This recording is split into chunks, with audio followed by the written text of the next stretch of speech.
é convosco, bendita sois vós entre as mulheres, e bendito é o fruto do vosso ventre, Jesus. Santa Maria, Mãe de Deus, rogai por nós, pecadores, agora e na hora de nossa morte. Amém. Obrigado.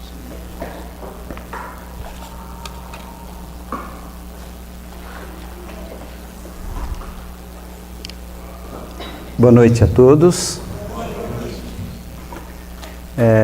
Na semana retrasada, o Fernando me convidou para fazer uma colocação na sequência da colocação que ele fez na semana passada, com o tema O Poder da Ressurreição na Família, né?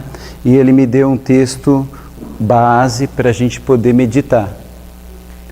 Então, a palavra de Deus, ela é eterna, ela é uma fonte inesgotável, e durante a reflexão, durante as orações, o Senhor me deu o entendimento de qual é o significado dessa palavra com relação também à família. Tá? Então a palavra é Mateus 28, de 1 a 15. Mateus 28, de 1 a 15. Depois do sábado, quando amanhecia o primeiro dia da semana, Maria Madalena e a outra Maria foram ver o túmulo.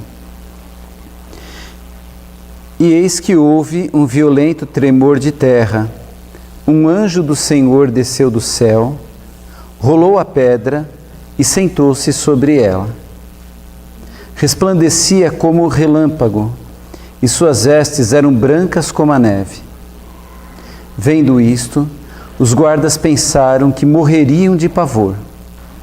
Mas o anjo disse às mulheres: não temais, sei que procurais Jesus, que foi crucificado. Não está aqui. Ressuscitou como disse. Vinde e vede o lugar em que ele repousou. Ide depressa e dizei aos discípulos que ele ressuscitou dos mortos. Ele vos precede na Galileia. Lá o haveis de rever, eu vô-lo disse. Elas se afastaram prontamente do túmulo com certo receio, mas ao mesmo tempo com alegria, e correram a dar a boa nova aos discípulos. Nesse momento, Jesus apresentou-se diante delas e disse-lhes: salve! Aproximaram-se elas e, prostradas diante dele, beijaram-lhe os pés. Disse-lhe Jesus: não temais. Ide dizer aos meus irmãos que se dirijam a Galileia, pois é lá que eles me verão. Enquanto elas voltavam, alguns homens da guarda já estavam na cidade para anunciar o acontecimento aos príncipes dos sacerdotes. Reuniram-se estes em conselho com os anciãos. Deram aos soldados uma importante soma de dinheiro, ordenando-lhes: vós direis que seus discípulos vieram retirá-lo à noite enquanto dormíeis. Se o governador vier a sabê-lo, nós o acalmaremos e vos tiraremos de dificuldades. Os soldados receberam o dinheiro e seguiram suas instruções, e esta versão é ainda hoje espalhada entre os judeus. Palavra da salvação. Só para a gente contextualizar bem e como que enxergar, né, aquilo que aconteceu. Jesus ele se dirigiu para Jerusalém contra a vontade dos apóstolos, porque os apóstolos sabiam que coisa boa não ia acontecer.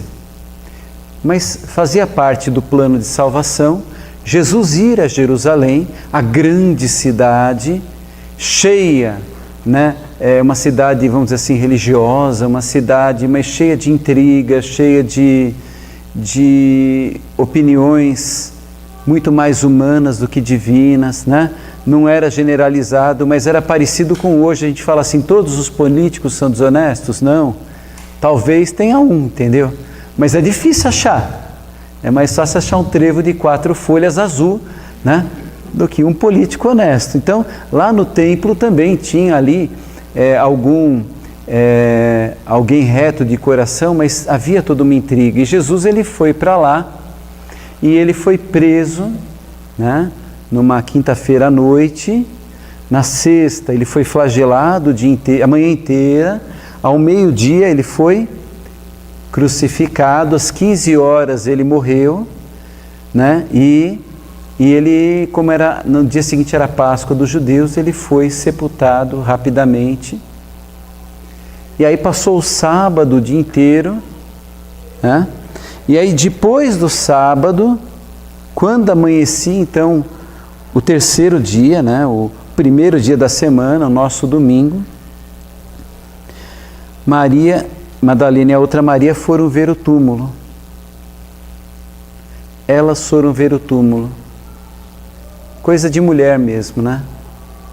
Coisa de quem acredita, coisa de quem persevera mais, coisa de quem se deixa levar mais pelo coração. Os apóstolos, eles estavam atônitos, perdidos. É como se toda aquela esperança, tudo aquilo que eles viveram aqueles 3 anos, tivesse ido meio que por água abaixo. Mas elas foram lá.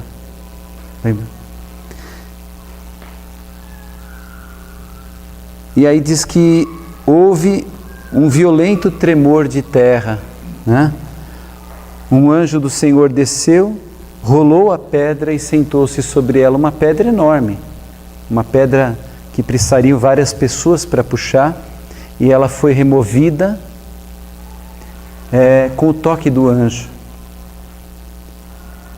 Como a Sandra falou na oração, né? Às vezes o coração da gente, né? Ele tem uma pedra, depois tem uma porta blindada, depois tem uma outra porta, depois tem um desvio, tem um segredo, né? O túmulo era assim também, o túmulo estava assim, né? Mas aquela pedra foi removida e a gente nunca pode perder a esperança, porque as pedras podem ser removidas. Nós não podemos imitar nesse momento os apóstolos. Nesse momento nós precisamos imitar as mulheres que, mesmo contra toda esperança, elas foram lá ao túmulo. Era de madrugada, já não tinha mais o que fazer, já era o terceiro dia, né? Quem volta no cemitério no terceiro dia? Você já voltou no terceiro dia no cemitério? Ninguém volta mais, né? Às vezes passa 1 ano, 2, não é assim? A gente entende que acabou, né? Para os apóstolos também, apesar de tudo, mas para aquelas mulheres, elas tinham sofrido tanto quanto eles, mas elas acreditavam nele. Elas foram lá.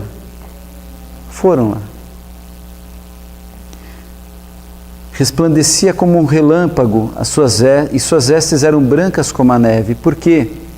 Porque quando vem um anjo do Senhor, ele brilha nas trevas e brilha muito, brilha muito, brilha muito.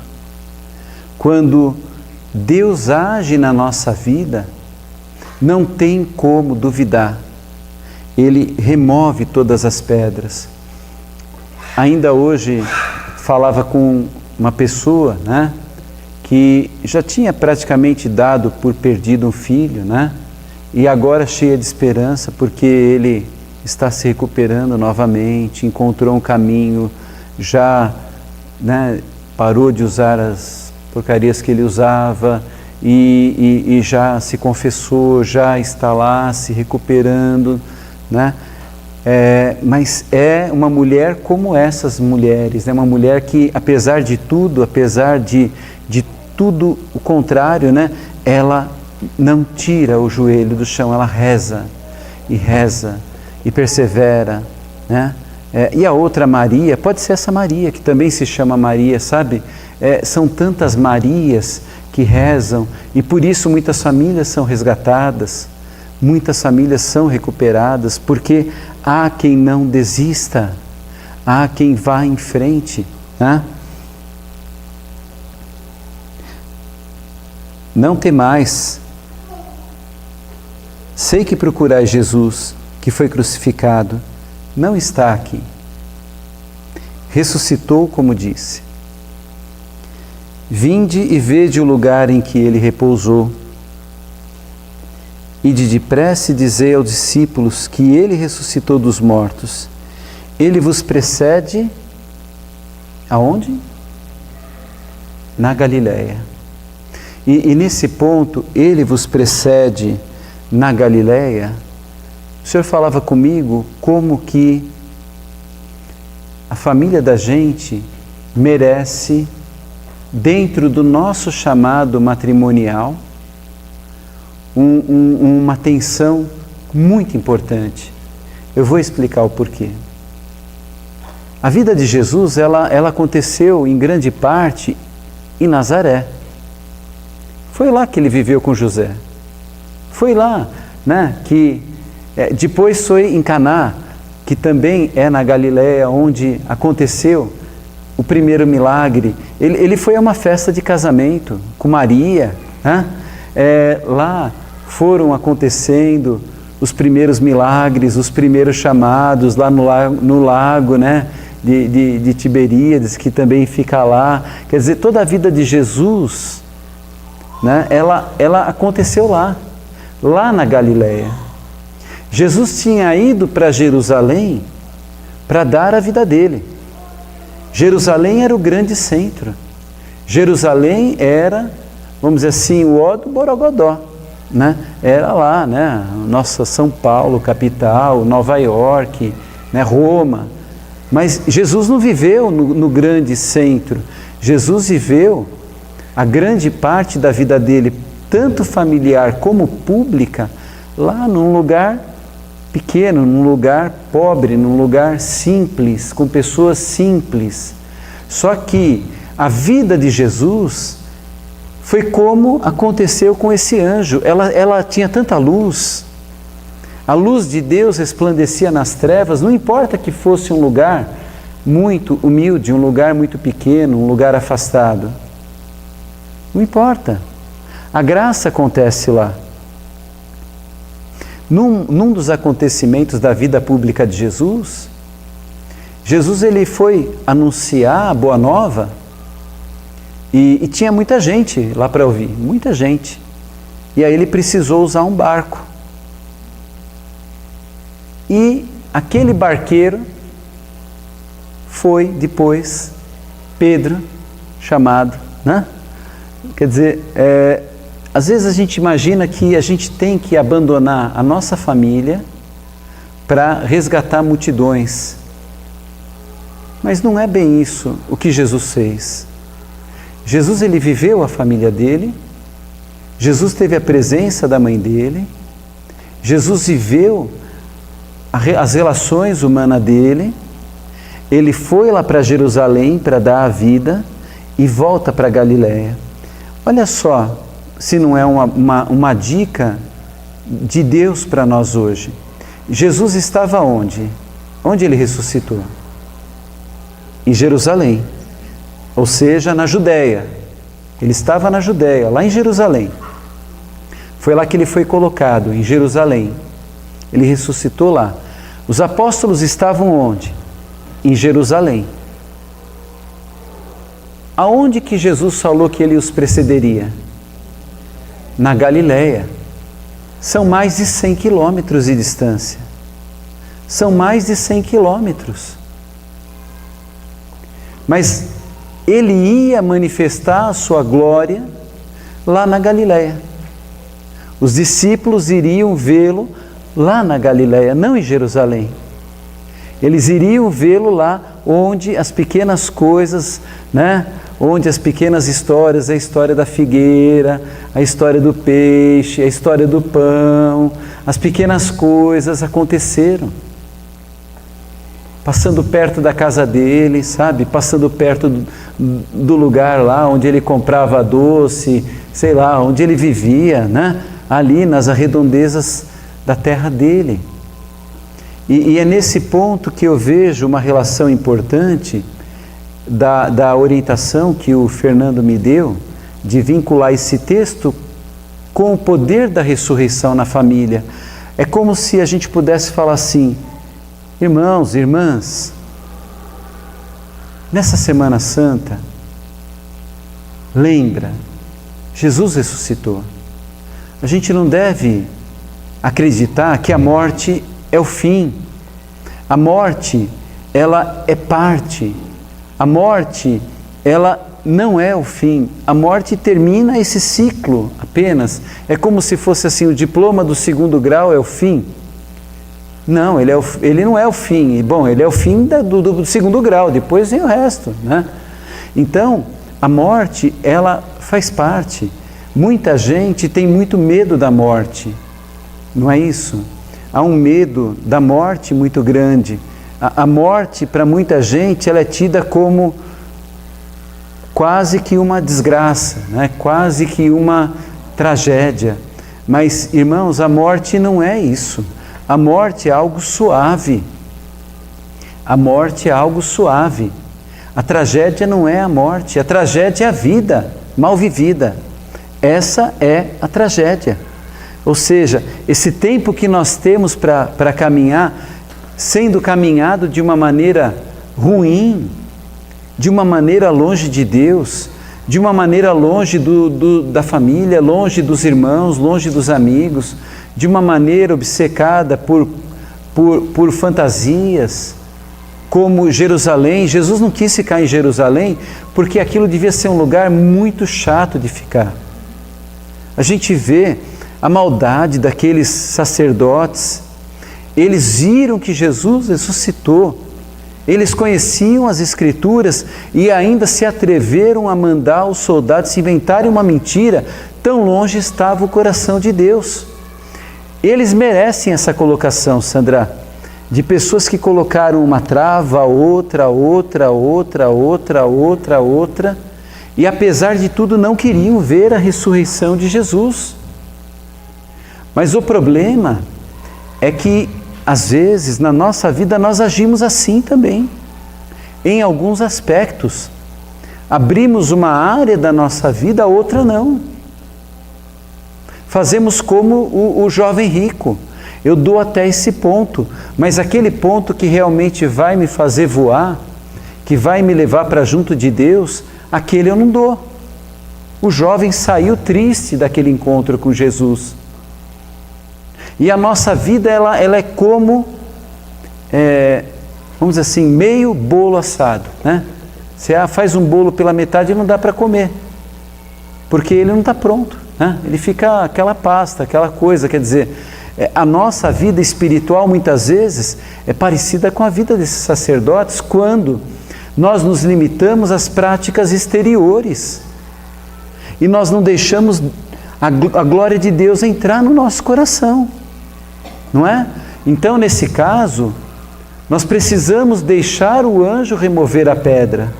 O anjo quer remover a pedra do nosso coração, mas às vezes a gente se agarra a ela de um jeito que quase que ele mata a gente com a força para tirar a pedra. Então ele não tira, né?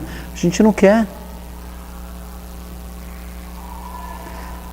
Sabe, Sandra, a vida da gente, ela é uma constante, uma sequência de oportunidades de encontro com Deus. Principalmente as provações, principalmente a dificuldade, principalmente aquilo que nos desestabiliza.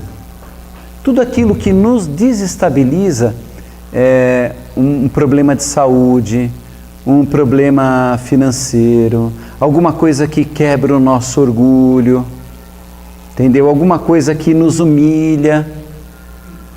Tudo isso são, na verdade, oportunidades de nós nos aproximarmos mais de Deus. É como se fossem pedras imensas sendo removidas. Porque o próprio Jesus disse que não cairia um fio de cabelo da nossa cabeça sem que Deus permitisse. Ora, aquilo que me atormenta, aquilo que te atormenta, é muito mais notório do que um fio de cabelo. É muito mais notório do que um fio de cabelo.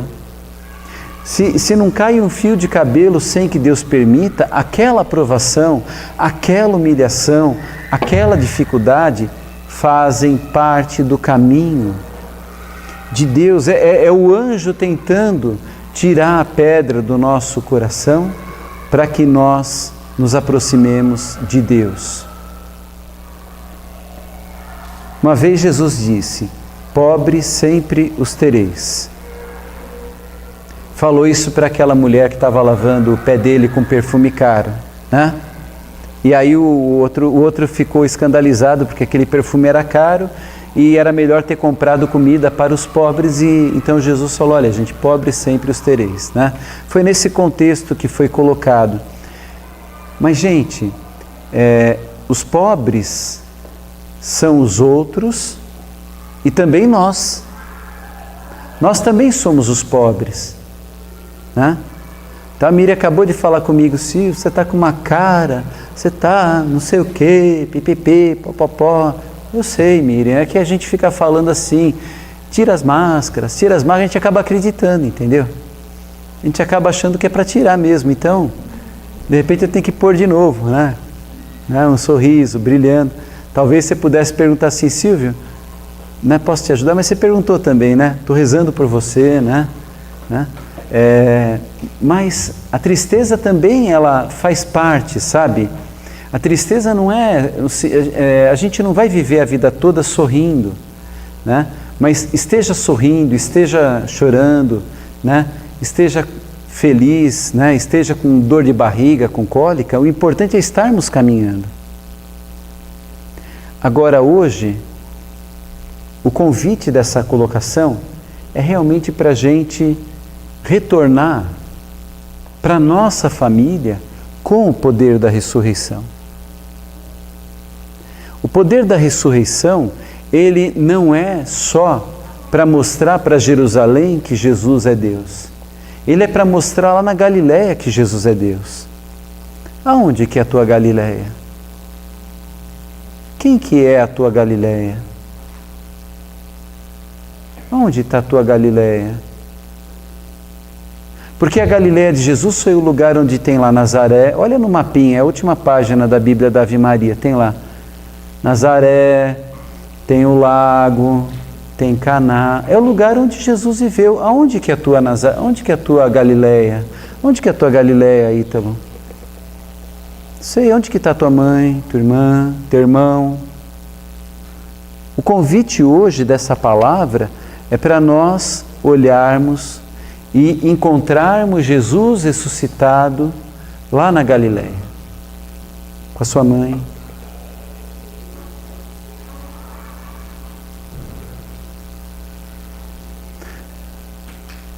A Avenida Paulista é muito mais atrativa do que o Livieiro, onde eu morava, não é? A Avenida Paulista é muito mais badalada, tem restaurantes melhores, né? Eu acho lindo lá, né? Acho muito legal lá, né? Mas o convite hoje é procurar isso, para que a glória de Deus se manifeste. Durante essa pregação, durante essa preparação, uma pessoa não me saía da cabeça, que é São José, que para mim é um amigo muito querido, sabe? Eu o tenho como um amigo querido. É uma relação meio de quem não entende muito bem toda a reverência que tem que se dar a São José. É mais ou menos como uma criança que chega num rei e dá um beijo, né? Que chega no Papa, tira a toquinha e dá um beijo, sabe? É mais ou menos essa relação. Ela não tem toda a reverência, mas não é por falta de respeito, entendeu? por uma simplicidade que esse homem também viveu. E eu fico imaginando como que José, ele conduziu a família dele. Foram muitos momentos de provação, foram muitos momentos de contrariedade. José teve num determinado momento que largar a clientela dele, da carpintaria, e fugir com Maria e com o menino para o Egito, ir para uma terra estranha. Às vezes eu fico pensando, aquele ouro que os magos levaram, foi providência para ele viver no Egito, né? Foi providência para ele viver lá até se ajeitar durante o primeiro momento. Aquele ouro foi o que deve ter ajudado, né? Provavelmente, né? Porque Jesus nunca foi atrás de ouro, né?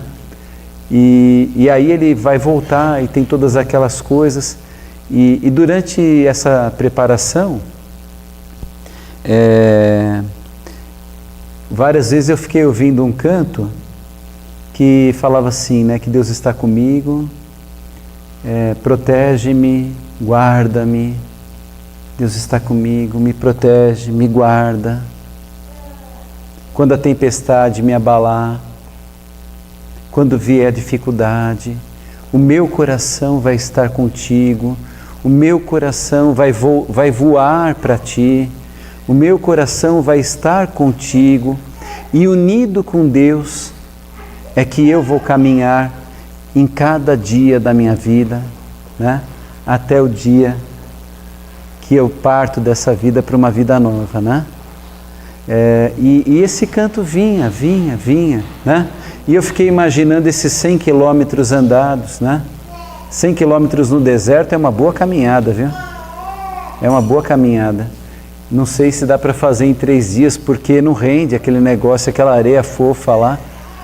Não rende, né? Você deve parecer uns 150, talvez, quilômetros, né? Andar no deserto, mas é uma caminhada como a nossa vida, né? Às vezes a gente quer as coisas que aconteçam assim. Poxa, Jesus podia ser mais prático, Jesus podia falar, olha, chama eles aqui mesmo, pronto, né? Para que fazer essa caminhada sofrida toda, né? Chama aqui, a gente resolve assunto. Mas não, a caminhada faz parte. Aliás, essa caminhada daqui para Galileia, ela também representa a nossa caminhada até o último dia. Até o último dia. Só que algumas pessoas são mais moles, né? São mais lentas, anda devagar e tem coisinha no pezinho, então vai assim, porque é areia, né? Então tem gente que vai demorar talvez 40 anos para chegar nessa caminhada.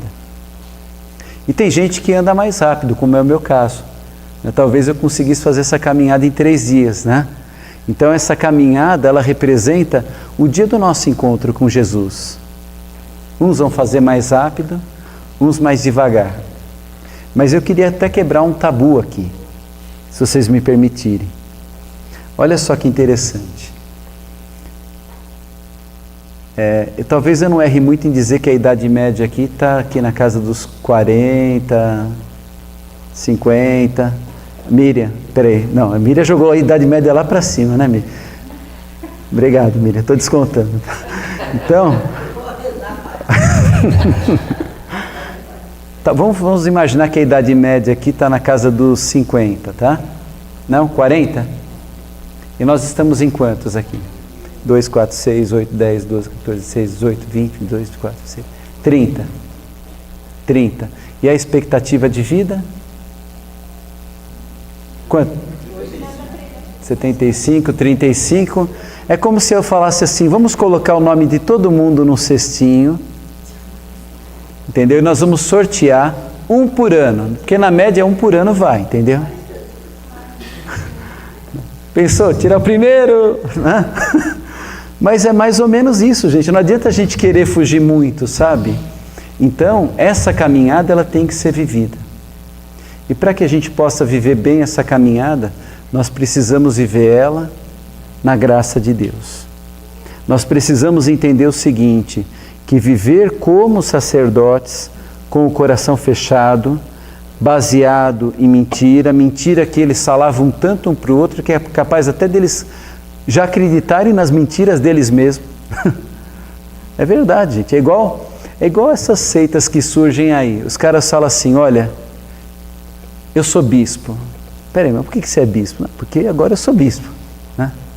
O cara fez o curso de teologia pelo Instituto Universal, que tem lá na revista do tio Patinhas, no verso, né? Fez o curso de teologia, falou, agora eu sou bispo. Aí o outro olha e fala, você é bispo? Sou. Então eu sou apóstolo. E tem um outro até que vem vestido de Cristo, vocês já viram, né? Não tem? Então a pessoa vai mentindo tanto, ela vai inventando história repetidamente, que chega uma hora que até ele começa a acreditar que aquela mentira é verdade, sabe? Quer dizer, é quando a pessoa ela fica cega, porque a mentira, ela nos prende a quem? A Deus? Ela nos prende ao inimigo. Então, vamos olhar a verdade. A verdade é o seguinte, tudo passa, tudo é vaidade, nós estamos caminhando para Jesus, daqui a pouco nós estaremos face a face com Ele, Ele está cuidando de todos, Jesus morreu por todos, e Jesus ressuscitou por todos, e nenhum problema, nenhuma dificuldade, nenhuma provação é maior do que o amor de Deus. Então a Alessandra pode trazer Jesus, e aí nós vamos orar, e nós vamos entregar para Jesus a nossa vida, a nossa pedra. Nós vamos lembrar que Jesus, ele foi lá para a Galileia,